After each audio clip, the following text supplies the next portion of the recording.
So a judge in Louisiana decided that Mahmoud Khalil can be deported because of his views. This is the end of the road for the United States. I suppose some of this is precedented. We had the FBI during the McCarthy era and civil rights movement. We deported anarchists. What I was thinking about in particular was the Immigration Act of 1918, where Woodrow Wilson acted this law that specifically enabled the government to deport undesirable aliens, specifically anarchists, communists, labor organizers, and similar activists. Aliens also included ALF and a few of the ones from Men in Black. And it's got me thinking about the paradox of tolerance. You can't allow bigoted, but especially fascist, authoritarian speech. You can't give it the same leeway that you give regular speech. The reason being, if you normalize it and allow it, then inevitably you end up in a society where fascism and authoritarianism devours freedom of speech.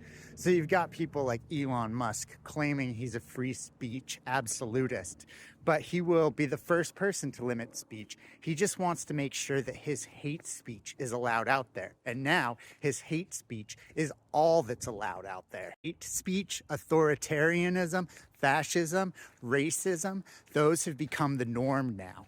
And these free speech absolutists are perfectly content to deport people whose views differ from their own. This is why in Germany they punch the shit out of Nazis.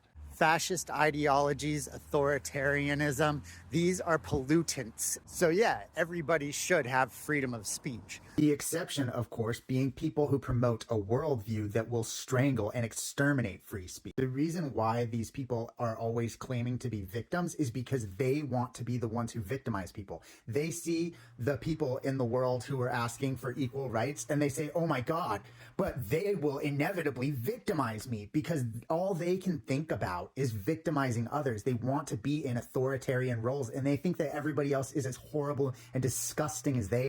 Here's what's so strange about it too, is they're claiming that they're protecting people, that it's because of anti-Semitism. Anti-Semitism is what Elon Musk constantly tweets out. It was his way of getting the racists to rally behind him. It was all of these dog whistles that they did to white supremacist groups by calling out globalists or by calling out Soros.